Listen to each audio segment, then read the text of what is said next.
बाळा, आमचीच आठवण काढत होतास ना, त्यामुळेच तर आम्ही प्रकट झालो. अरे मायबाप मानतोस ना आम्हाला, मग तुला पैशांची गरज असताना सांगायचं ना. कोणापुढेही हात पसरू नकोस.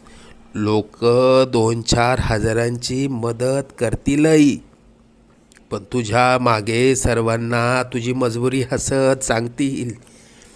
आता तुला कोणापुढे हात पसरण्याची वेळच येणार नाही. तू आजपर्यंत भरपूर दुःख सहन केलंस. लवकरच तुझ्या रडक्या भाग्यात सुखाचे दिवस येतील. तुझ्या मनात असलेली इच्छा पूर्ण होऊन अक्कलकोटला पेढे घेऊन येणं होईल.